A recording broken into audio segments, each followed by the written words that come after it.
The leaves are falling down through the crisp September air. So grab your favorite morning roast and tune into the absolute best program around, the Capitol Hoop Caucus. I'm Wardell McCabe, and I'm joined, as always, by my two co-hosts. First is a man who enjoys his pizza with peppers and onions. It's Isaac Harris, and the man to his left is a man who just prefers a good pepperoni. It's Troy Halliburton. Gentlemen, did I get your pizza orders right?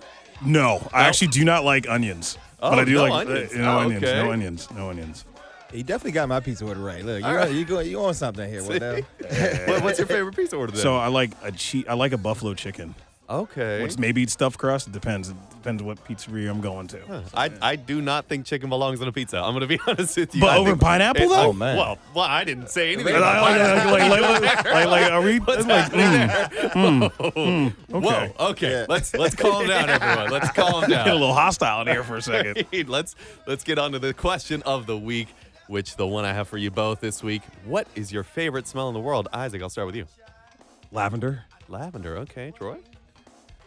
Lavender's pretty good. I like lavender there. So All right, two Yeah. lavender fans. Myself, I personally go with, if you've ever had like a humidor for a cigar box, the inside smell. Oh, of yeah, where that it's got, smells like, great. the Yeah. Slight smell of tobacco, plus like the red cedar in there. That to me Yeah. is the absolute That smells best smell great, on too. earth. But we're not here to talk about scents. No, we are here to talk about basketball. Isn't that right, Troy? Yes, we are. We're here to talk about basketball in the Capitol Hoop Caucus, on our way to becoming the preeminent basketball show in the area, covering hoops on every level from high school to the pros, men's and women. And if they're throwing up that orange ball, we're talking about it. Absolutely. I couldn't have put it better myself, and we are doing that each week on ESPN 630. That's where you can listen to us on the radio every Saturday morning at 10 a.m. Eastern.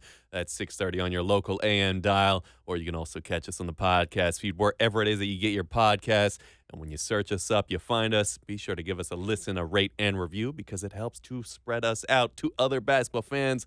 And if you hadn't heard yet already, we're also on YouTube. So let's just wave to the cameras right there and give our best smiles and poses.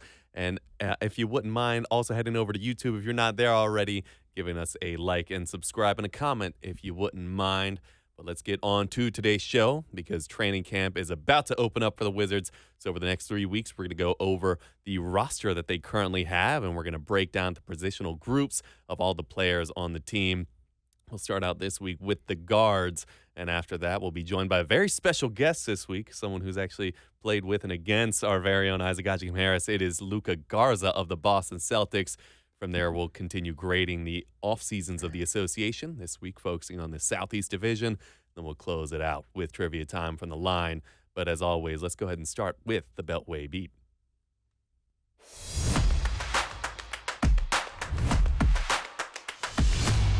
All right, we're going to focus mostly on the Wizards this week. As I said, their training camp opens in just a little bit, to be specific, September 29th. So we wanted to take some time to review the Wizards' current roster. And we're really going to be focusing on forecasting each player's outlook, their expectations for the upcoming season, and we're doing so by a positional group. As I said earlier, this week we're going to focus on the guards. Next week will be the wings, and the week after that we'll close things out with the bigs. So let's start first with one of the DMV's very own, Bub Carrington. Isaac, I'll let you start out here. What have you thought of the offseason of Bub, and what are your expectations for him going into the season? My offseason thoughts for him from watching him at Summer League, Bub is going to have, I feel like we're going to have a rookie year part 2. We had rookie year part A just to see him feel in the league. Now it's rookie year part 2, so part B is, can he play point guard in this league? The Wizards have made it known, not intentionally or just verbally, but just based off the actions, that Bub possibly will become the new starting point guard, or possibly a future point guard for this team. And I think that's the expectation of him experiencing. It looked a little shaky at Summer League, but that doesn't mean that he hasn't been working on his vision. He hasn't been getting in the gym. So that's what I'm kind of expecting here, is just another learning curve. Yeah, I completely agree with the learning curve aspect of what you're talking about, describing Bub Carrington's game. And yeah, the actions speak louder than words. And so, the Wizards, by them trading away Jordan Poole, I think that, they are clearly, showing Bub Carrington that they want him to, try to take over and be the team's next point guard.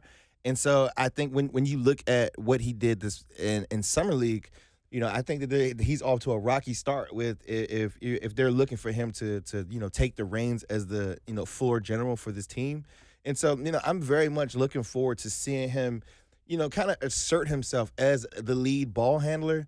And, I want him to just be more aggressive on the offensive end, not only looking for his own shot, but, trying to create shots for others. And, I think that he'll be able to learn a lot from C.J. McCollum, who we're going to talk about here in a second. But, like what the Wizards front office, what they're looking at with him is can Bub Carrington be a lead ball handler in the NBA? And I think that, this season will, definitely give him the opportunity to, prove whether that prediction is right or wrong. Yeah, no, Isaac, you mentioned it briefly, and our audience who isn't aware, you actually were out at Summer League. You had the opportunity to see Bub live and in person in this new role that they're trying to format him into. But it sounds like there's some hesitancy, right? You're mentioning that there are some learning curves that he's currently experiencing right now. And so could you speak a little bit more about what it is that you think he still needs to adjust in order to fulfill this role? I think for me, Bub needs to adjust his timing and his execution on when he starts an offense, especially with the league. I know a lot of us, some of us even casual fans, think that, the NBA is a little slower pace. It's actually fast. They actually move faster than what we're anticipating. So one of the things that I did see in the Summer League with him is like he wouldn't initiate the offense right away, or he would hesitate, almost like a quarterback staying in the pocket too long, saying, hey, you got to go a little faster with it instead of, and not just because as a point guard, you're setting the pace for your team on when the offense goes and how it moves. So for him, because he's been so used to playing off ball his first year, trying to move into that to say, hey, I'm not waiting for someone to set the tone for me. I'm now setting the tone and starting off the spark. That's something that I know that he's working on with that.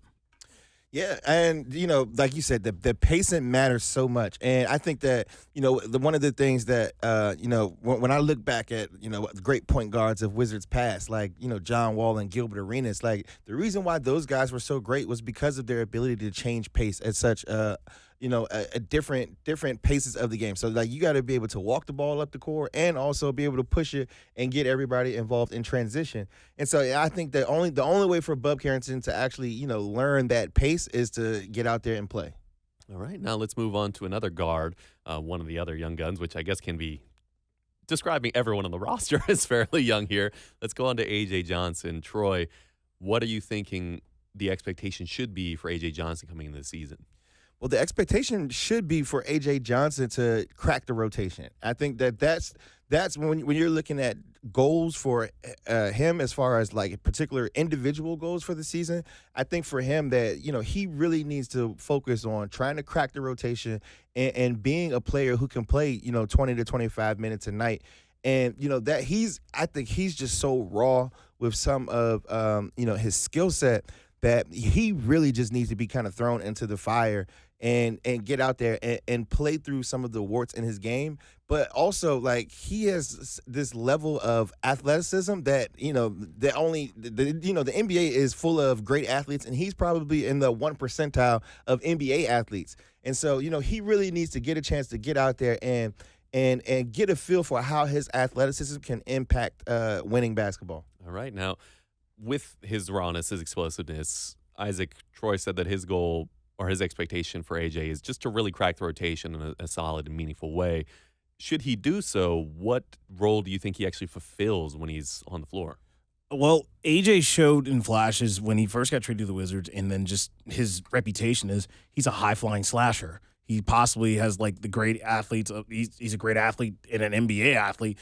Once he gets that first step getting to the basket, you can't really stop him if he's up in the air. So with him, I think just only cracking the rotation, but find your role in that to develop that. So for him to be such a great athlete and how long he is, play a little more defense. And also show that, I can stop on the dime and take a mid-range. Maybe. They may not instruct him to based off analytics. But if he can show that he can develop some type of jump shot, whether it's mid-range or three, and play defensively with that athleticism that he has, he can crack a roll coming off the bench. All right. Now, it's interesting we started with these two players. I did so with a specific reason in mind because if you all were listening to the show a few months ago, our very own Troy broke news of some offseason workouts that the team was actually conducting. And some regulars that were apparently a part of that were both A.J. Johnson and Bub Carrington. And I think it speaks to a larger need that this team has, right? We know that there are some vets, the aforementioned and briefly mentioned C.J. McCollum. So we do know that there will be some veteran leadership, but this young core also needs some leaders to step up and stand out. Troy, do you think that these two players, either of them, given the work that they put in this summer, still being in D.C., do you think that one of these two should be expected to fulfill that role? Yeah, definitely. I think that the Wizards are expecting Bub Carrington to be the one to fill that role. I think that when you look at how they've constructed this roster, they've put him in the best possible position to go out there and earn this starting point guard job. And so it's really up to him to kind of fulfill his obligation, which is to go out there and play well. All right, and one of the people he's going to be learning from, as I said, is C.J. McCollum. So let's talk about him really quickly. Isaac, this is a vet who, the circumstances through which he was brought here was in exchange for Jordan Poole, someone who, was putting up a lot of shots here, and I don't really know that he meshed well with the timeline.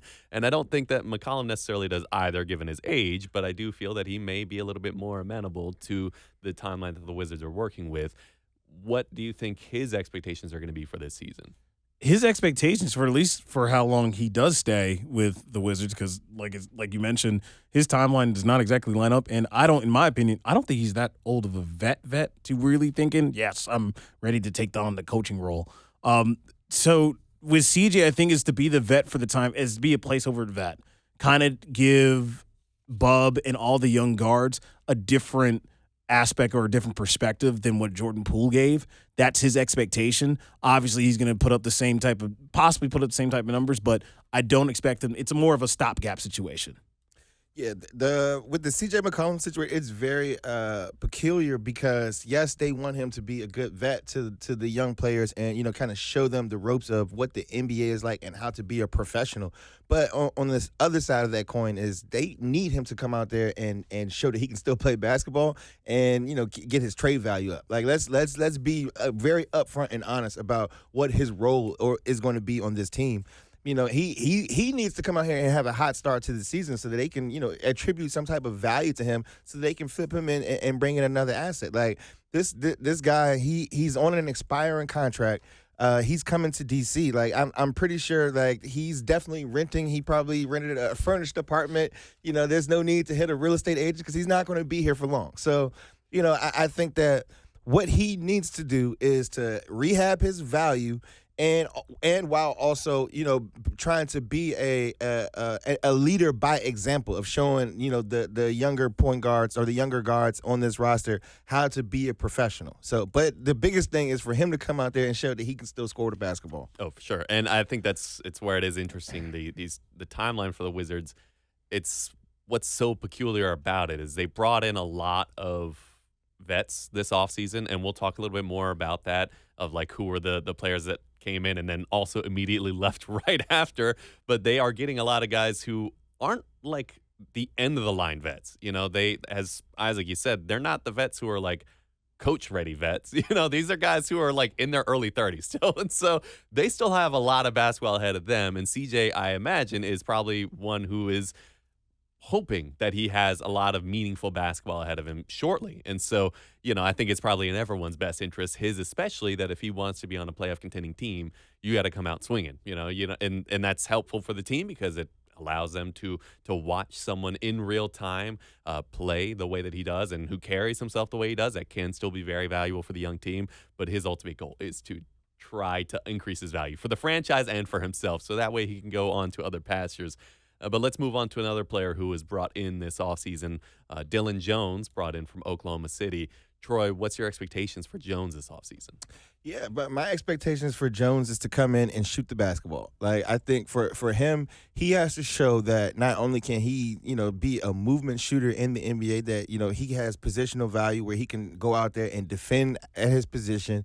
And, his one NBA elite skill set is going to be shooting the basketball. And if he can show that, he can do that on an NBA level, then I think that he can put himself in a position to, earn himself a job. I have to ultimately agree with that. Dylan, obviously, his year with OKC wasn't, extravagant other than winning the title as far as his personal achievement, because he didn't get a lot of playing time. He didn't get a lot of minutes. He was the young guy at the end of the bench, like, all right, you're here. But now you have an opportunity to actually show that's like, oh, this is why OKC drafted me. This is why I'm in the league. This is the perfect opportunity, and he's right along that timeline, and they need a shooter. So in training camp, show that you can shoot. That's the biggest thing for him, is show that you can shoot and show why you deserve like a coveted roster spot on this very young team. Yeah, I mean, he's one of these players who are not really associated as the main core for the Wizards, right? And so the expectation is that he's going to be fighting for every single minute he can. You know, he's just trying to make an NBA roster. And so he can certainly be one of the more exciting ones to follow in training camp. Another player who they've recently brought in, Alondes Williams from the G League, another player that Isaac was actually able to see in person. Having had that experience of watching him and witnessing him in person live, what do you expect for Williams in this season?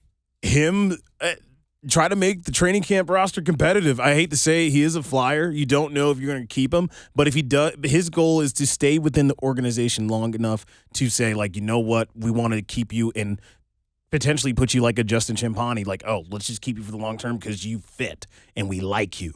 That's the big thing right now, is that, yes, you have a degree, or, yeah, you have a lot of accolades. The one accolade a lot of guys like Alondes Williams needs is that L factor, or that likability. If they like you, they're going to keep you. So he needs to find a way to stay liked.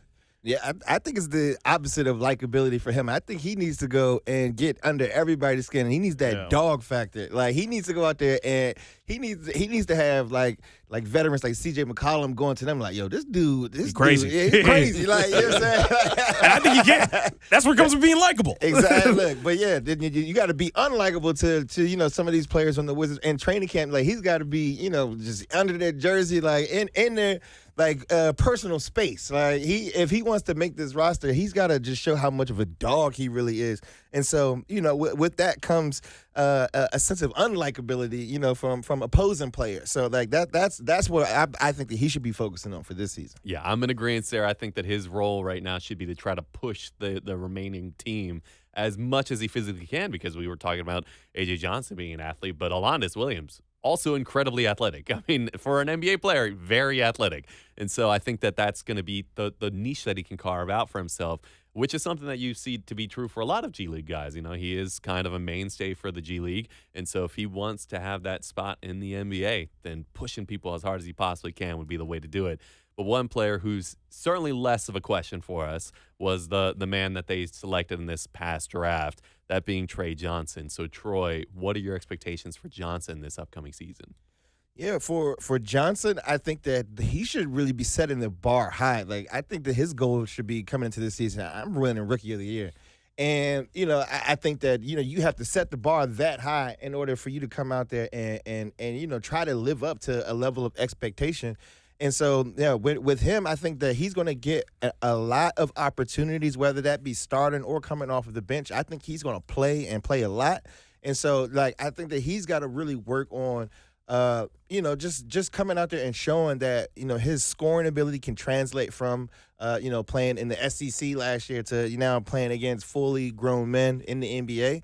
And, I think that there's an opportunity in front of him to go out there and be one of the best rookies in the NBA this year. And, the Wizards, they are very much intent on playing their young players. So he's going to have plenty of opportunities to go out there and prove what he can do. I'm with you on that one. Watching Trey Johnson and then just hearing the high praise about him on who he is, it's Rookie of the Year or bust for him. He needs to win Rookie of the Year. He's possibly the favorite to win Rookie of the Year outside of Cooper Flagg. I know they're going to give him, he's the media darling, but let's be honest, if we're looking at rookie stats, guess who's going to get most of the minutes in the jump is Trey. And this organization needs a Rookie of the Year because they didn't get one in the WNBA, and they haven't got one in the G League. So third time's the charm here. So Trey, that is the mentality that he's coming, and he definitely showed that he has the potential to get that. And I wouldn't be surprised if he has a lot of voting members saying, yeah, we're prepared to give him the vote. Yeah, I mean, not just for the league. I think for this franchise as a whole, you look at the core roster going forward, and I define that as the 23 and unders on the team. They are missing that guy, the guy that you can view and look at as, in consensus, say that's the go-to guy. And I'm expecting him to fill that void. I think that he's capable of doing it. And, I know that as we mentioned earlier, CJ McCollum will still be on the team. So I think for the franchise on the outside perspective, it will be CJ will probably be the go-to scorer to start out. But eventually, the goal will probably be to have Trey fill that void.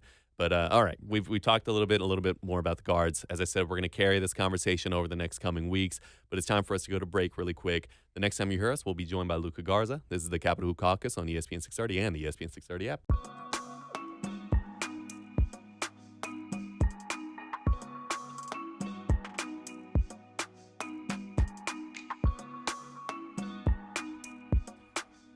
Welcome back into the Capitol Hoop Caucus on ESPN 630. That is Troy Halliburton, and that is Isaac Harris. I'm Wardell McCabe, and we're now joined by an incredibly special guest, someone that anyone from around the district should be incredibly familiar with, former DC Gatorade Player of the Year and the newest Boston Celtic, and also someone who shared the court with our very own Isaac Harris. It is none other than Luka Garza.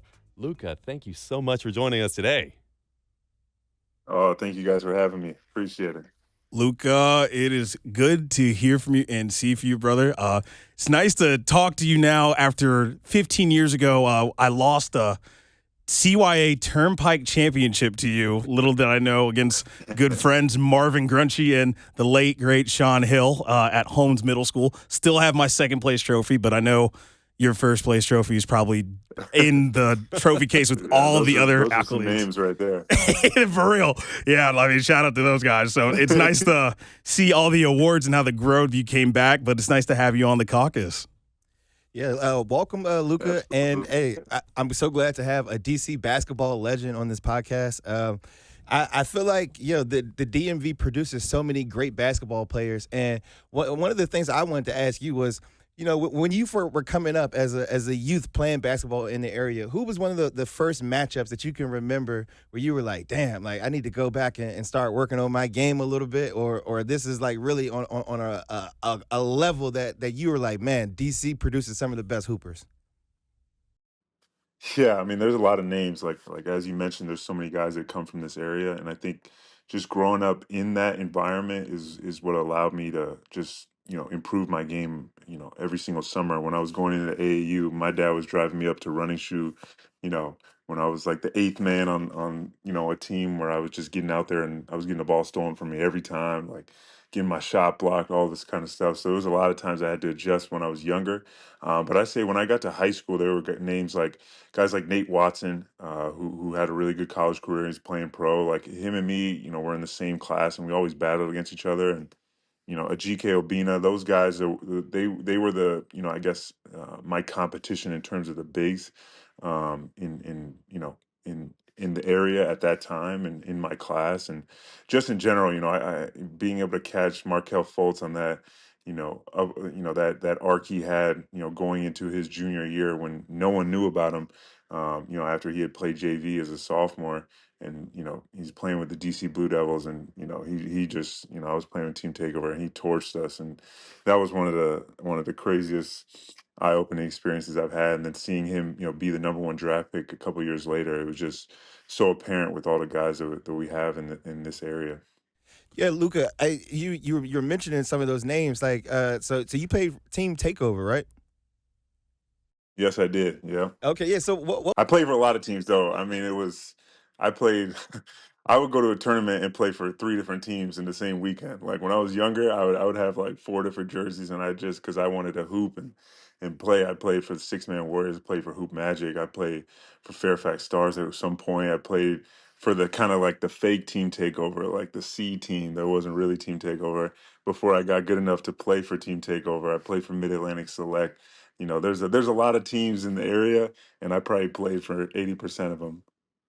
Yeah. So what was that experience like? Like you mentioned your dad was taking you up to run and shoot. Like how were you, like the conversations like in your household about, okay, which team are we going to play for this weekend, or trying to angle your way to certain teams? Or I know like once you started getting really good, I know that there were other players that were probably calling you and trying to recruit you to join the team. How were those conversations, and what were some of the things that you were looking at in terms of where you wanted to, get your basketball development in. And, how would you take those experiences that you went through and try to, teach younger kids about, which program they should play for and what are the priorities of things they should be looking at when deciding an AAU team? Yeah, absolutely. I mean, I was extremely lucky just to have my dad and the role he played in my life as a basketball player growing up. Like he taught me how to play. He was basically my trainer, and still I work out with him to this day. But when I was younger, his philosophy was kind of using AAU and all those games as like a tool to kind of apply the stuff that you've been working on in the skill development, the stuff I've been working on with him. And that's why, I'll play for all those different types of teams. And this is what I'm talking about when I was extremely, young, like fifth, sixth grade, seventh grade, where it's not really about recruiting. It's more about just developing and playing the game and figuring it out, figuring out who you are as a player, all these kind of things. So that was kind of my dad's philosophy. And that's, I think I give that, the most credit in terms of how I was able to develop as a kid and get a lot better. But I think when I got to high school, and I got to team takeover, and this was kind of like the last team I settled on and played for. And I think the coaches that they have, and then the environments that they put you in terms of, the team is the best players in the area, obviously, and then you're going with the best players from the area and playing against the best players from Alabama or California or Texas or whatever it is in the EYBL circuit. And that's when I guess I got my first kind of taste of the that NBA level. I mean, we were playing against Michael Porter and Wendell Carter and DeAndre Ayton and guys like that. And so I was getting to see where I could stack up against those guys. And I think that that really prepared me for college more than anything. And I think the area in general and the competition that I had to face every single weekend playing around, the DMV prepared me for that. And so it really helped me out when I got to that level, knowing that I had played against guys that, were one and dones, played against guys that were supposed to be the number one pick and held my own. It gave me a lot of confidence knowing that I could make it. Now, I got to ask, because you mentioned a lot of names in there. You mentioned the guys that I even played with, like Nate Watson and a couple of guys, and you mentioned your dad. With your college career, you come from a basketball family. Your dad played at Idaho. Your mom was a pro in Bosnia and Herzegovina. Like, and so was your grandfather. He was a great basketball player as well. With that pedigree coming in, I know that set a lot of confidence going into college. How much of an influence was your dad's game and your mom's game to you, especially even up to this point, playing pro? Yeah, I mean, it was it had a huge impact on me. I think, you know, my dad and my grandpa. My grandpa was a, kind of a back to the basket guy. Had really good footwork and rebounded at a high level, and so I was taught those skills, from him. And then, my dad was a shooter, man. He could shoot and score the ball at a super high level, and he had that aggressive mindset that, I felt like I naturally kind of developed into as a kid. I always just had a knack for being around the ball and being able to put the ball in the basket from all different spots in the court. And so I directly, got that from him. And I think my mom, I think what I learned from her more than anything was just, her mindset and, the resilience she had just throughout her life, but also just with sports and different things like that. I think that, that combination of those three things I think really helped develop me as a player. And I think, there's obviously a lot that, you know, people see and, things that you work on the physical side of it. But I think the mental aspect is, the most important part of the game of basketball. I've seen so many guys that, you can see him in practice and you're like, this guy's, pretty good. He could be special. And then when the game comes, they're not able to translate that out there. And I think, that skill of, being mentally tough and sharp and all that kind of stuff, I definitely got that from my mother. That's awesome to hear. And, you mentioned mentally tough, and I gotta ask about the illustrious career going to Iowa.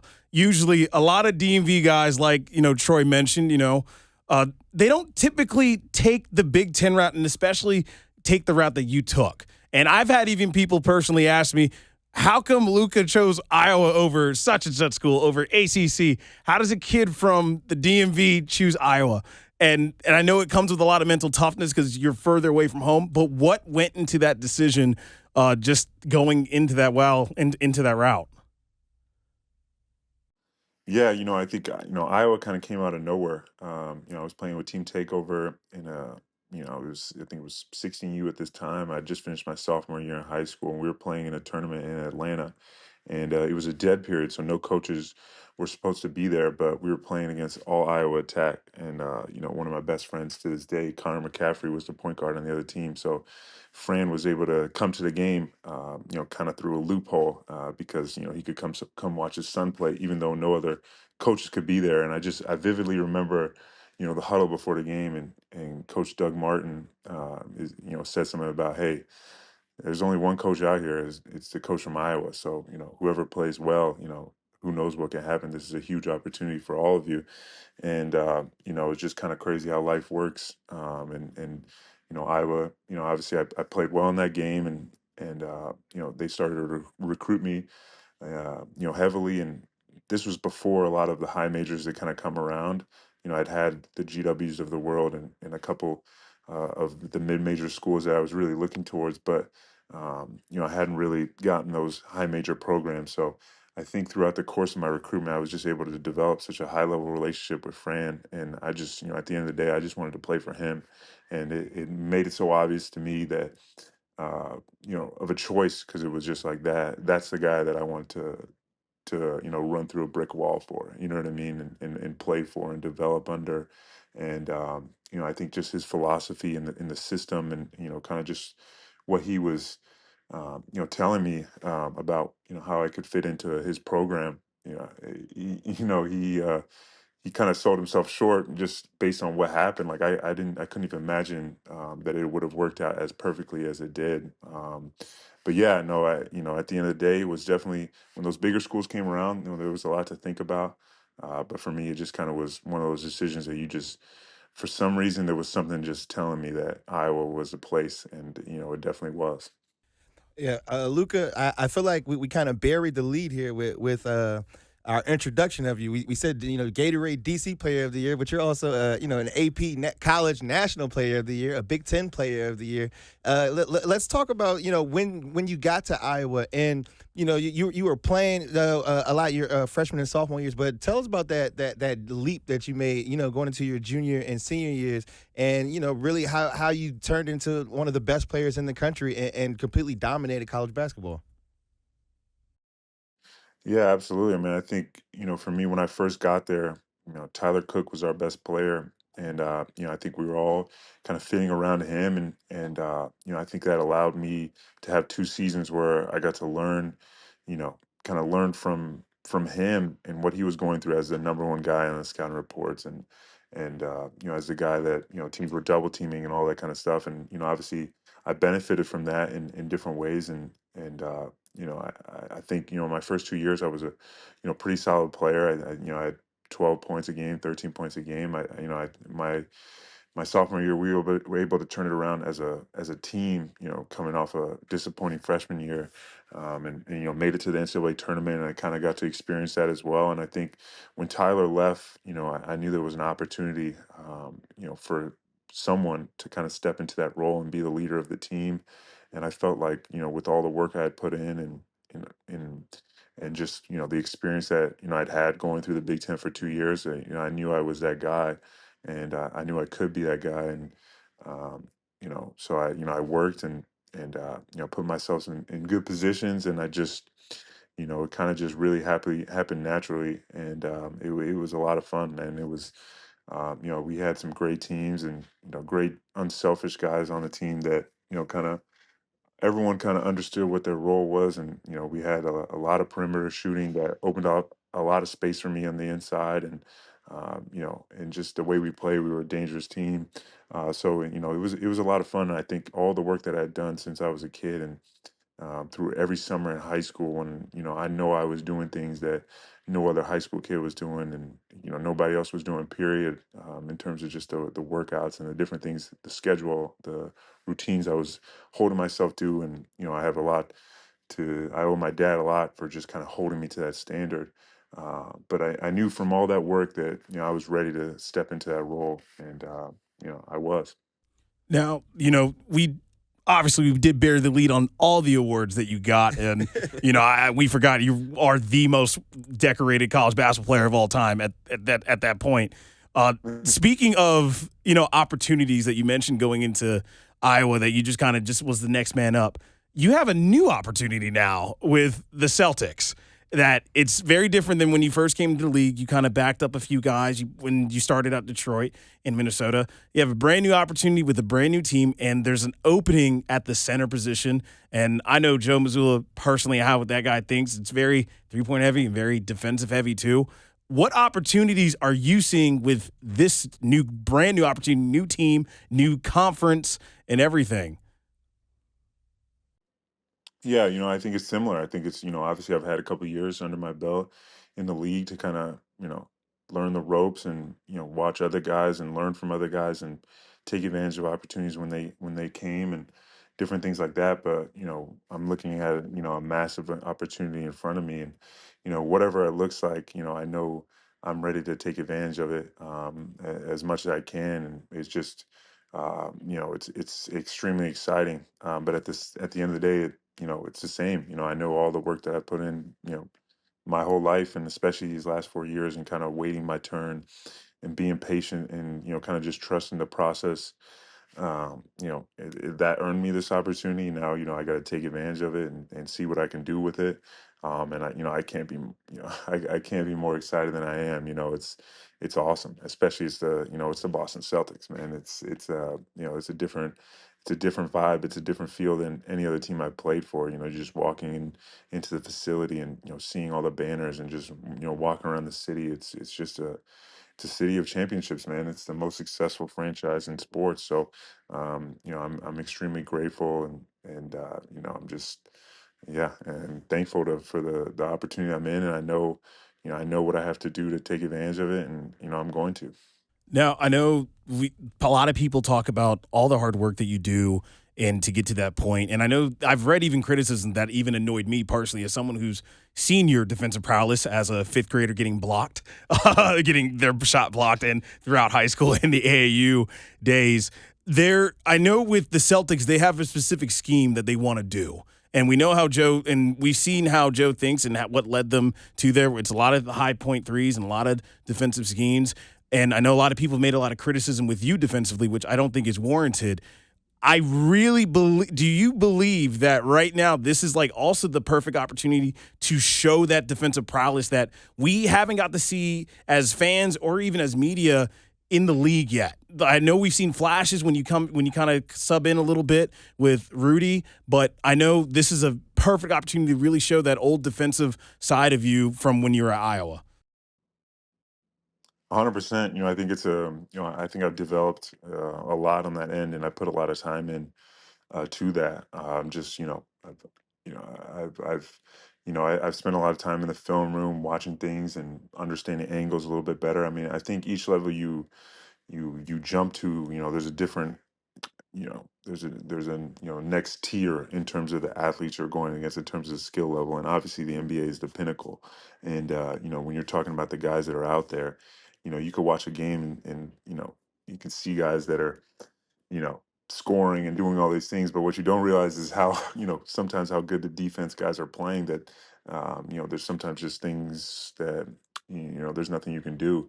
But I think for me as a player, I think I learned that there's some certain things that are controllables on the defensive end that, I have to do no matter what. And that can make me, a great defender. It can make me, an extremely solid defender on that end. And, so those are the things that I've been emphasizing. You look at some of the guys in the league and, Nikola Jokic and how he was able to, kind of develop himself into, one of the best draw bigs in the league, in which, 6 years ago when they were in the bubble, everyone was just complaining that he couldn't guard anybody. And, he was able to, with using, active hands, disrupting point guards and pick and roll and certain things like that. I think I took a lot from him and watching his film just as a bar to kind of reach up to. And obviously communication and at the end of the day, like I said, angles are so important on that end. And obviously with the Celtics, there's so many great defenders around me as well. When you talk about Derek White and now Chris Boucher, and there's just Jalen Brown. There's so many versatile defenders. That if I can master the angles and communicate and do all these different things, that it's going to make it hard for teams to score on us as a team defense. And that's my focus this year. And I'm excited to show up, man. It's been people have said a lot. There's been a lot of noise, but at the end of the day, I feel like in the league, I haven't really gotten that opportunity to be able to show it, at a consistent level. I haven't really played at a consistent level in these 4 years. So for me going into this season, that's definitely a high focus of mine, to show what I can do on that end. And obviously the other end, everybody kind of knows, and I just need to continue to work and do what I can on that end as well. Luka, yeah, I think it's really amazing that you've put yourself in this position to, even be able to compete for, playing time at the highest level. But I want to talk to you about like the transition that you made from college to the NBA, and try to give our listeners a little bit of, behind the scenes about your journey to get to this point. I think people don't really understand the fact that there's only, 500 jobs for NBA basketball players, and the fact that you put yourself in a position where you've been one of those players for the last few years, and that you're putting yourself in a position to play. Just tell us about the journey. About being in the G League, and getting call ups, and signing two-way contracts, and just just give us a behind the scenes, from your perspective, as to what that journey has been like. Yeah, I mean, it's been a grind, since the very moment I stepped into the league. The phone call I got when I got drafted, Troy Weaver, another DMV guy, another DMV legend as a coach and all of that. But, he called me and he said, right now I don't have a spot for you, but, if you play well in some league, I'll make room. And so, there was no, there was a little bit of a celebration on draft night, but after that call was more of a kind of determination and understanding that hey, I have not made it yet. And so I went right into summer league with a mindset, and I ended up having a really good summer league and getting a two-way, and then getting that two-way converted to a regular deal before the season started, and that was a big goal of mine. And and then kind of my rookie year, was obviously up and down between the G League and the NBA team, and there was short spurts of opportunity with the NBA team, but I think in general, I just it was a learning experience. I think there was a lot of things that I didn't understand, and had to adjust my game, had to shift my game, and find that aggression. I think one of the hardest things when you come from being the best player in your team in college, you have to realize when you get to the NBA, everyone was that. Everyone was the best player on their team, and you got to find a way to be yourself within the team. But still not forget who you are, not try to be out there and just fit in. And I think that was something I struggled with my rookie year. Just even though I was playing for the Pistons, like the guys that I was around, Jeremy Grant, all these guys that I looked up to, understood how good they were. I think it was tough for me to go out there and keep that level of aggression and be myself. And I think that was more of a mental thing than anything else. And after my rookie year, I got cut. I had a team option, and and so I was on the outside looking in, and I was weighing options to go overseas. I had some big contracts on the table, and I went to summer league with the Trailblazers. It didn't have a great summer league, and so I was in a tough spot. I was at a low point. I was kind of shocked. I was like, 1 year and that's it. I can't push further than that. But there was no way I was going to give up on my dream, and I knew that I could play at this level and excel at this level. So I went to training camp with the Timberwolves, and they already had like four bigs. But I felt like if I could show what I could do, I could make the team, and that's exactly what happened.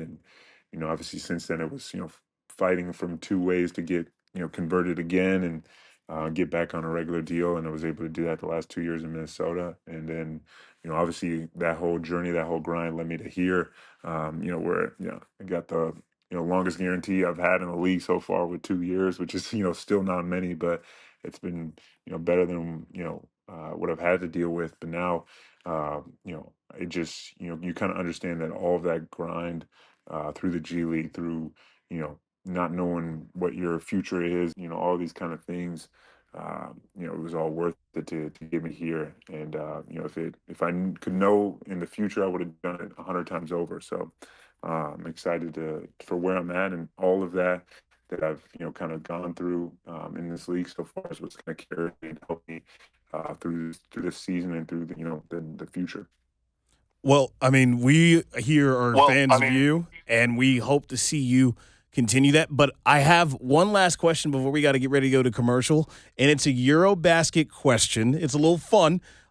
Please don't let the Eastern European community hurt me here. But my thing is, if you were there at Eurobasket, we saw Bosnia and Herzegovina. They put up a good fight. If you are hopefully there, I think you can take Jokic. Do you think so? I'm with it. I'm for it. I'm for the discourse. I have to say this as a friend. Yeah. Absolutely. I mean, that's my favorite player in the league, my favorite guy to watch, and someone I look up to. But I've played against him before. I've competed with him. I think I had 30 last year in the preseason against the Nuggets. I know the level of player I am, and I know with me and Nurkic down there, that's two bigs he has to deal with. And that make it tough on him. And obviously, no matter what, I'm gonna take us. I'm gonna take Bosnia. And I feel like we could fight them and put up a big effort against them. But obviously, I think if they stayed healthy this year, they would have won. They would have won Eurobasket. I think besides the U.S., they're the best team in Europe. Obviously Germany's extremely good as well. But I think Bosnia's gonna surprise some people when we get this whole team together. Obviously I miss, but also John Musa, an extremely talented player, played in the league, did not play for Dubai Basketball Club, missed as well. And so, we had two huge losses and still made the round of 16 and surprised a lot of people. And the testament to Yusuf and how he led those. Cousin Amar played really well, and Edin Atic and Gagic, and there was just so many guys that stepped up, and Roberson played extremely well and helped us out a lot. So I'm excited for the future. Hopefully I'll never have to miss again. There was some problems with some paperwork and different things like that, but I think for the future, I'll be out there, wearing that blue and yellow. You hear that, DC? Luka's ready to get the business to Jokic, which is why I think I have to speak on everyone here in saying that we are absolutely dreading when it is that you come in town and take on the Wizards. But Luka, Garza, thank you so much for joining the show today. For sure. Absolutely. Thank you, guys. Thank you, man. I hope to see you when you get back in town, and we'll definitely link up and hope to have you back, hopefully in studio with everybody. And, it's good to see a DMV guy doing his thing. For sure. Absolutely. All right. This has been Luka Garza of the Boston Celtics. We're going to go to commercial again. When we get back, we'll be launching the full court press to continue grading the offseasons around the association this week, focusing on the Southeast Division. You're listening to the Capital Hoop Caucus on ESPN 630 and the ESPN 630 app.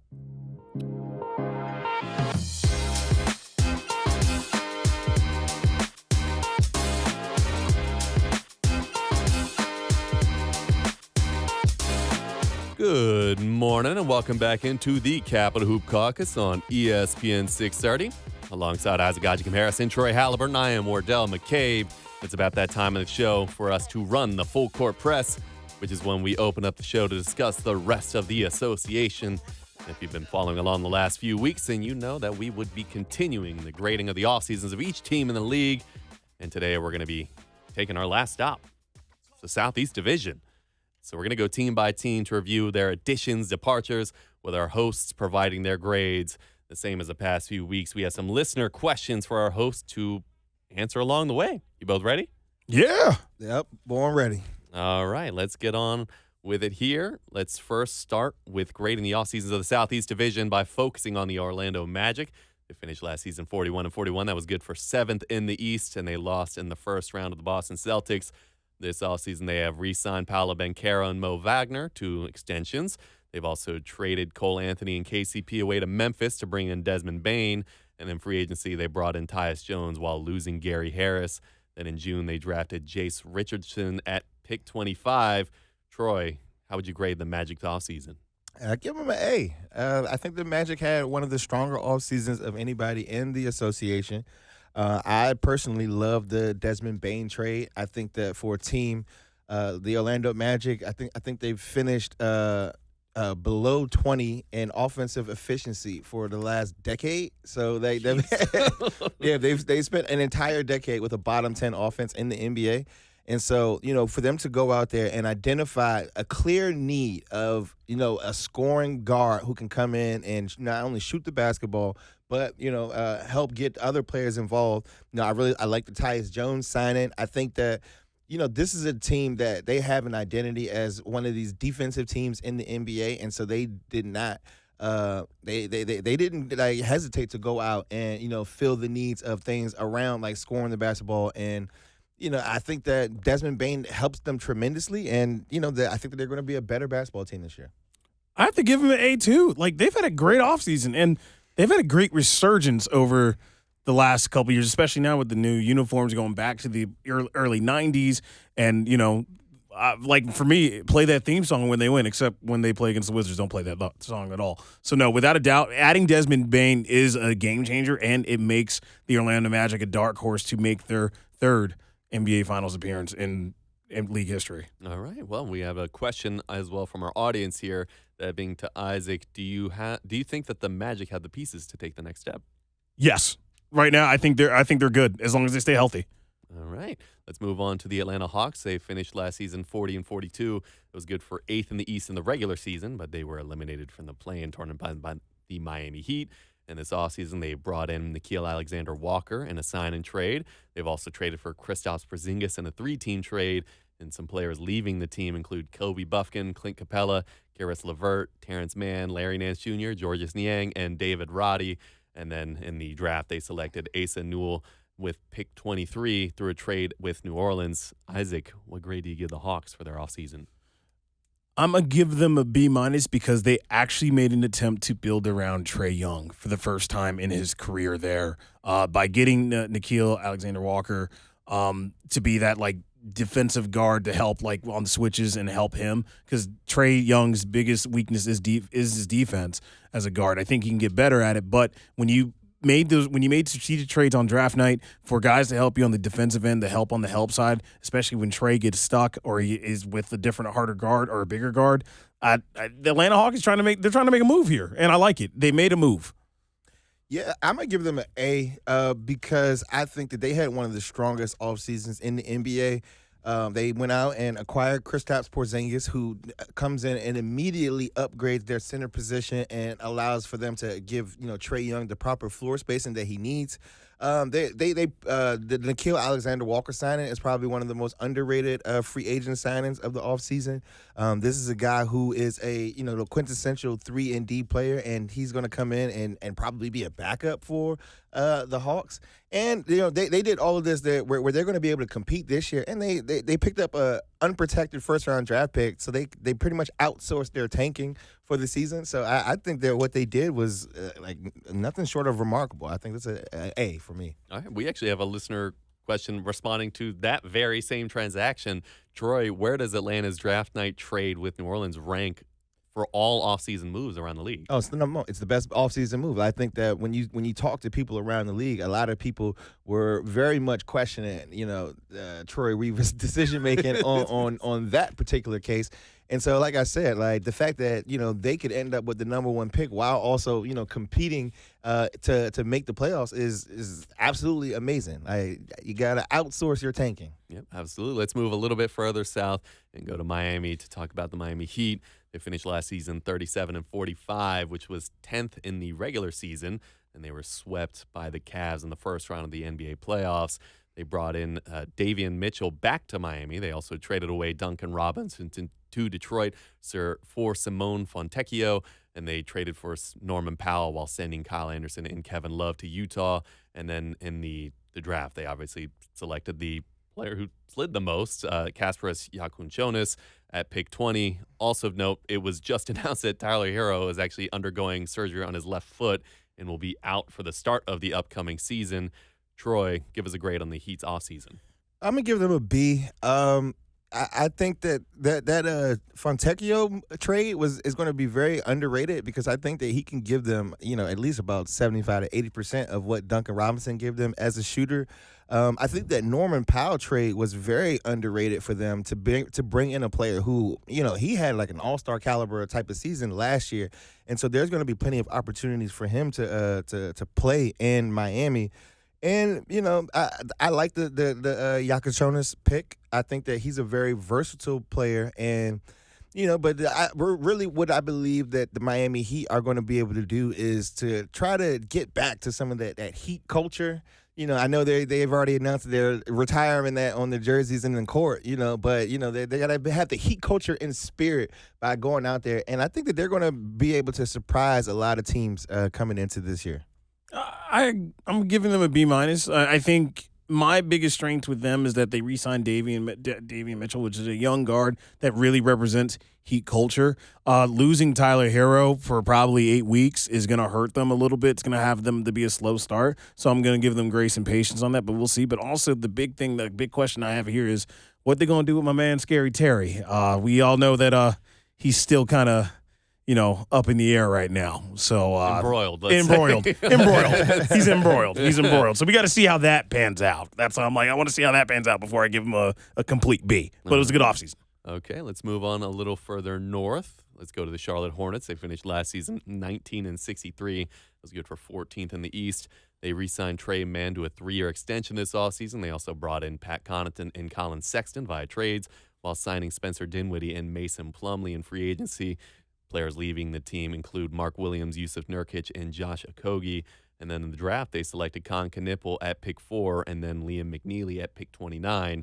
Isaac, how would you grade the Hornets offseason? I think it was a good offseason. I'm gonna give them an A. They're gonna look fun. They're gonna be not great still, but they're gonna look fun, and I think they're gonna actually have a competitive motion. Con Knipple is actually watching him close and actually getting some insight about him from a summer league teammate of his, Joshua Dewar, who's also from the DMV. They're going to be fun to watch, and they're going to be competitive. I mean, they won the summer league title this year. Obviously, that doesn't mean anything, but to Charlotte, who has not won a single team award in the league since their existence, that means everything, and I hope I get to see them hoist the banner for that in either in the practice facility or in the arena. Wow. Lots of process. Summer League banners is a bridge way too far for me. Hey, we need that, though. Look, I'm going to give them a B-. I think that they had an A draft, but I thought that they everything else they did this offseason, I'd give a D. Like, the draft really saves them from getting a failing grade to me because we talked about the players that are leaving out. Like they got rid of Mark Williams. They got rid of Yusuf Nurkic. Like who's playing center for the Charlotte Hornets this year? Got a Plumlee. Yeah, got a Plumlee. Let's lower that grade then. Oh man, let's give them a C now. Because to me, I think that they are really kind of stuck in purgatory as far as the NBA is concerned because they're not going to be quite bad enough to probably have the worst record in the NBA, but they're damn sure not going to be playing in the playoffs next year. So they're just kind of stuck in limbo, and I don't really feel like they're taking a sense of direction as a franchise. So some of these moves are like middling moves that teams will try to do if they're trying to save money or trying to compete. But it's like they're not trying to compete, or at least I hope they're logically not thinking that. So I don't know. To me, I think that they really didn't have a sense of direction with anything for what they were trying to do. So I'm going to have to give them a C. All right, let's move on to the district now. The Washington Wizards, they finished last season 18-64. That was, last in the East, and this offseason has included a bevy of moves. The very first, let's just go through these. They brought back Marvin Bagley III, and they've also traded for Malachi Branham, Dylan Jones, C.J. McCollum, Blake Wesley, Cam Whitmore, and Kelly Olynyk, who they then traded away to San Antonio. Joining Olynyk in departing DC included Sadiq Bey, Malcolm Brogdon, Rashawn Holmes, Jordan Poole, Marcus Smart, Anthony Gill, who they then brought back to DC. And then in the draft, they picked Trey Johnson at pick 6 and then Will Riley at 21. Troy, what grade would you give the Wizards for their offseason? I'd give the Wizards a B. They at least have a sense of direction. Like, I think that everybody and the fandom and the fan base knows that the Wizards are going to be exactly where they were last year in the draft lottery, and they're going to do whatever it is possible to keep that top 8 protected pick. And they went out, they shed some salary, so they put themselves in great position for next offseason with shedding Jordan Poole's $30 million contract. And, I think that, the biggest thing, like I said, is the fact that they have a sense of direction. We know which way they are heading right now. And so it's just really going to be on the players on the court to, validate what it is that the front office is doing. I have to agree with you, Troy. I'm giving them a B too, because they have a sense of direction. For the first time in DC, we have a sense of direction, and the direction looks like it's going to be positive. It's going to be rough this year, but you rather have a sense of direction than be stuck in NBA purgatory, in which I think the Wizards finally are seeing the light out of. But only time will tell. I hate using that phrase, but only time will tell. All right. Well, I have a question for both of you from the audience here. And Troy, as he said here, fans are kind of expecting the same of what we got last year. So the question is, with another trip to the lottery looming, what do Wizards fans have to look forward to this season? Troy, we'll start with you. Development from the young players. So that includes, a guy like Bilal Coulibaly, who, is still going into only his 3rd season in the NBA. And we got the draft picks from last year. And then you're going to have, the 2 first-round draft picks. We need to see, an actual step of growth from every young player on this roster. Same. It's going to be a little more exciting because I think we're going to find out if we got a score or not. I mean, you added Cam Whitmore into this Wizards roster is going to be very interesting. It's going to be young, old, and kind of fun to watch. So I recommend, just watch, keep watching. Yeah, I think to hit on that is, Troy mentioned it earlier. They're trying to take as many swings as they can in terms of talent, and they got a lot of young, promising players who could have breakout potential, and they all have the opportunity to do so here. And so I think that is the thing I'm most excited to see is who can step up, who can fill the voids that this team needs going forward. But those are our grades for now the entire NBA. So let us know if you agreed or disagreed with any of them, and you can text us to let it be known at 833-377-6630. That's 833-377-6630. And we only had one question for the Wizards that we went through today. We actually had a couple more that were sent through, which is why at the top of the show, we were talking about the positional groups that we're going through. When we get to the bigs, because there frankly are not very many bigs on this roster, we're also going to open up the mailbag to any questions that anyone has on the Washington Wizards as a whole. So now would be the time. It's going to be 2 weeks from now that we're going to open up the mailbag. So please just let it be known, let your voices be heard, and we will answer them in the opening block of the show. So I said, again, that's the texting line at 833-377-6630. You could also message us by opening up the podcast description of this very episode and scrolling down to the bottom. And there's going to be a little button there that says message the show. Just click on that, and you will instantly be able to message us directly. Or you can also hit us up directly on X or Instagram, where? At Cap Hoop Caucus on X and then Capital Hoop Caucus on Instagram. Absolutely. So we're going to take one final break here on the other side. We have trivia time from the line. This is the Capital Hoop Caucus on ESPN 630 and the ESPN 630 app.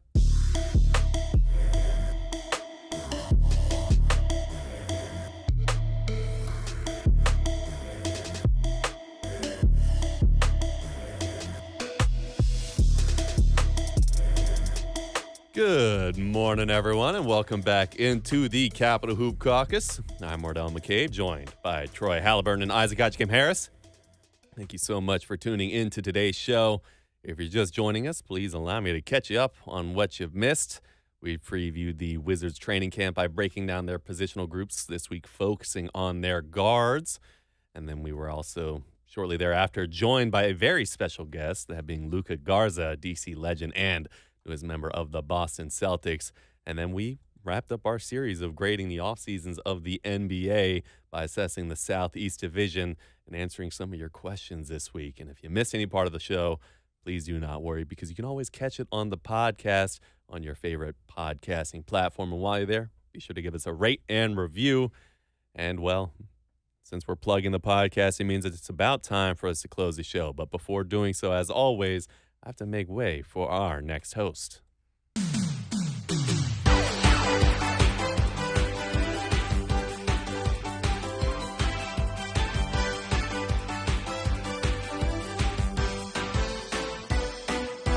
Hello, everyone, and welcome to Trivia Time from the Line. I'm your host, Guy, and you all know the name of the game, but let's get to the aim of the game, which is this: to score more points than your opponent.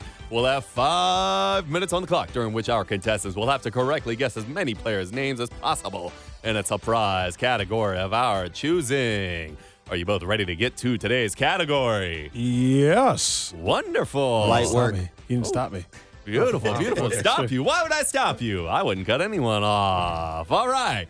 This week, you'll be naming the players who received the second most votes for the WNBA's Rookie of the Year since 2010.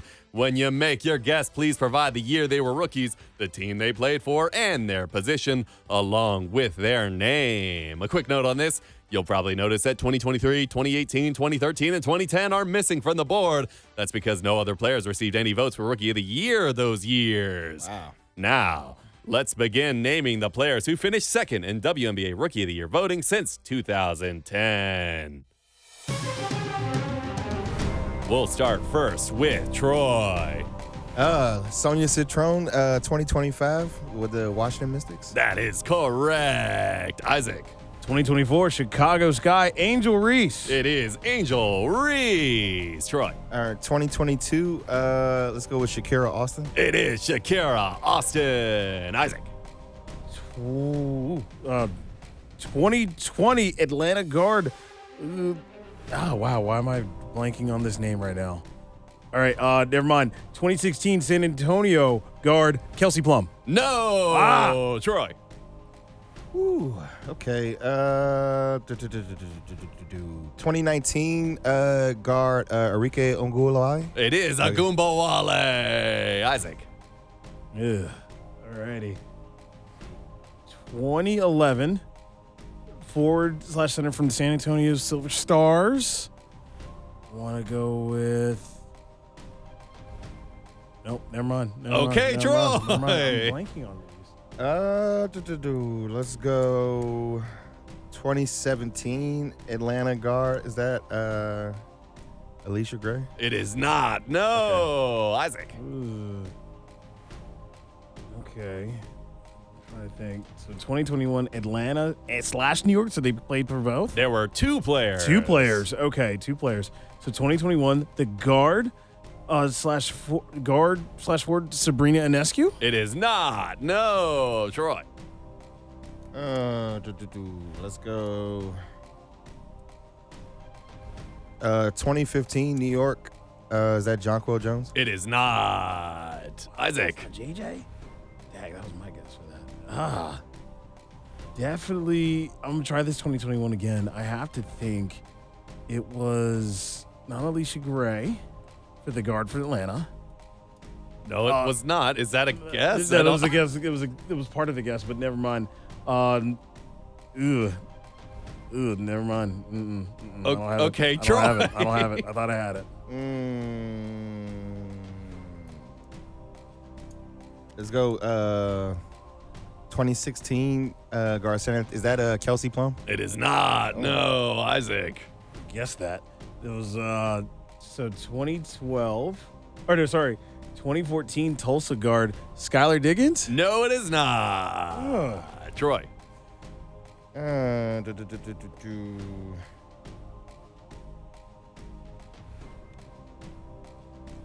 Let's go 2011 forward center. Is that Tina Charles? No, it is not. Isaac. 2015 center for New York. Big Mama Steph? No, it is not. Troy. As a hint, there is another player who was formerly a Mystic on this list.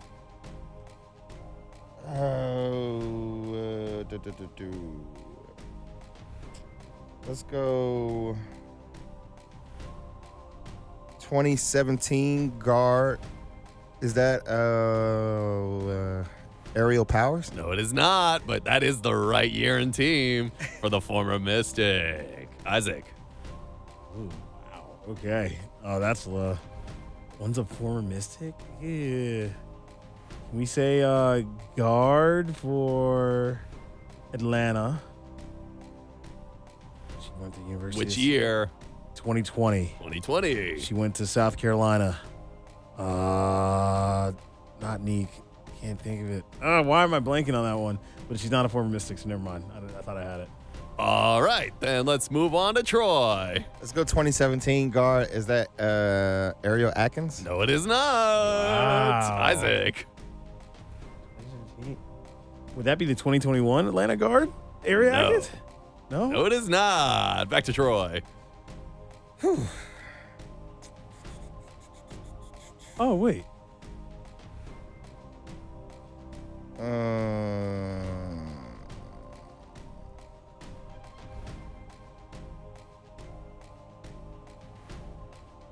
Let's go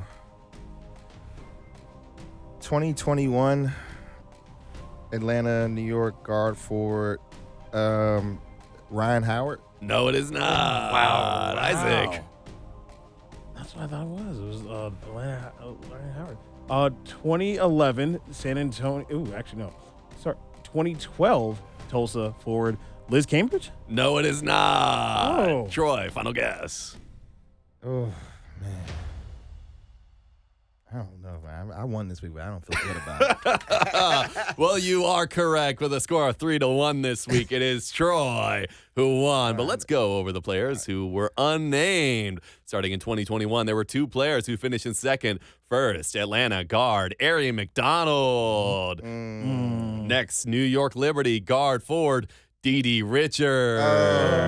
Okay. Then 2020 Atlanta guard Kennedy Carter. Oh, shut up, Kennedy.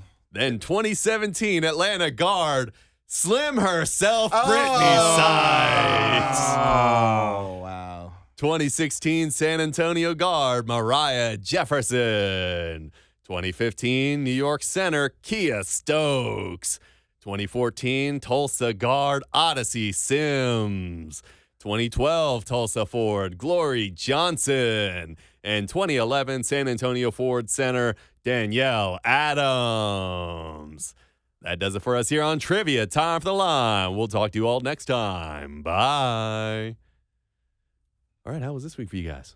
Man. I didn't win, but there's a moral victory to be sung. No one knew. We didn't know any of it. So I'm going to take that as a dub for myself. I got to win, but we're going to have to watch some film this week. Yeah. He didn't win cleanly. Yeah, He didn't win this is cleanly. Didn't win Yeah. cleanly. You had I mean, 3 times your score. Still, it was 3-1. Like, this guy's been beating me mathematically. He should be like 8 to 0. He's right. I'm scoring. He's right about that. That's what I'm saying. Like, he's slipping. Listen, we He's have slipping. high expectations Yeah. for myself, and I need to reach. Yeah, it. he's slipping right now. Mr. Dominant? Really? All right, 3-1. Like, come on now. All right, that just about does it for us here. But we have to take our last shots, which, if you all did not know, is when each of us has 24 seconds to speak on anything basketball related beyond the limits of the DMV. So whether it's a shout out, a hot take, personal gripe, now is the time to let it fly. The only rule is that when your 24 seconds is up, your microphone will shut off. Troy, are you ready to take your last shot? Yes, I am. All right, I'm going to use my last shot to shout out the WNBA for having an amazing first round of their playoffs. These games have been, they've gone down to the wire. Like it feels like the old school, like where amazing happens motto that the NBA used to use. Like I think that we should probably actually extend these series to 5 games apiece because 3 just isn't enough. Whew, but you got it off just at enough time. Isaac, are you ready to take your last shot? Yes. I have to also give a shout out to the WNBA. This playoffs has been amazing, but more specifically, a shout out to the Golden State Valkyries for reigniting Northern California basketball, especially with the history of the Monarchs. It's great to see NorCal getting some love and rock on Valhalla. All right, far out. You have to find a way to expedite this timer when you guys end it quickly. Of course. All right, let me take my last shot. I gave Isaac a little bit of flack for this last week, breaking beyond the sport, so I guess I gotta do the same, but I'm gonna try to tie it in the best I can because this Monday, in the lights of prime time, the honorary captain for the Baltimore Ravens will be none other than the greatest basketball player ever, Carmelo Anthony. So go Birds! Now they are now my favorite team. They're probably gonna go undefeated, win the Super Bowl. I don't care because they've got the power of Melo. All right, that just about does it for us here. Troy, for our listeners, where can they get more of your work? They can always find me on the platform formerly known as Twitter, now X, at Troy Halliburton. And you can always find me stretching a lot of my basketball, like a hamstring almost, on Ike Irie at Twitter. And then, on Isaac Ajikum Harris 224 at Instagram. Sorry, there was I was trying to make a stretch joke about you trying to stretch that 24 last second, Whoa. Because of football. This is Matt last week, but, In the words of Cam and Mace, Ayo. Yo. Where can they follow the show? You can follow the show on Cap Hoop Caucus on X, formerly known as Twitter, and also Cap Hoop Caucus on Instagram. All right. Well, thank you both for joining me again for another week of recording. And thank you all at home for joining us here while we did this show. If you missed any part of today's show, please be sure to check out the podcast feed wherever it is you get your podcasts. Don't believe me, just go ahead and type Capital Hoop Caucus in your search bar. I promise you, we'll be right there. And when you find us, give us a rate and review. Subscribe to the channel if you can. And also do the same thing on YouTube. Leave a like, comment below. It means the world to us, and it really helps support the show. And hey, if you're listening on ESPN 630, stick around because we have a lot happening on air today. Right after the break, you'll hear College Football Tailgate with Amber Wilson and Jonathan Zaslow as they broadcast live from Miami to preview the Hurricanes game against the Gators. It'll be somewhat of a homecoming for both Amber and Zaz, as both have roots to 790 The Ticket. Shout out to that former station. And that'll transition seamlessly into ESPN Radio's college football coverage of Auburn at Oklahoma. That'll begin at 3 p.m. Eastern with Mark Kostesher, Kelly Stufer, and Ian Fitzsimmons on the call. Immediately following that, we'll go into the Orioles Radio Network, presented by Sprinkler Fitters Local 669, as the O's host the Yankees at Camden Yards. First pitch is scheduled for 7:05 p.m. Eastern, and from there, we'll close out our night by going back to ESPN Radio's college football as the USC Trojans play host to the Michigan State Spartans. Kickoff is currently scheduled for 10:30 p.m. Eastern, with Mike Cousins and Mike Peasley calling that one. And all those broadcasts will be airing live on ESPN630DC.com, the ESPN 630 app, or 630 on your local AM dial. Signing off for Isaac Ajikum Harris, Troy Halliburton, myself, Wardell McCabe, and our very special guest this week, Luka Garza. This has been the Capital Hoop Caucus, reminding you that nobody asked for AI. The data centers used to operate and maintain such programs have had massive negative impacts on the air and water quality in the surrounding areas, which in the U.S. has disproportionately affected black communities in Memphis, Tennessee, and Montgomery, Alabama. So please sign every petition you can to prevent one from going up in PG County. Be kind to one another. We'll talk to you all at the same time next week.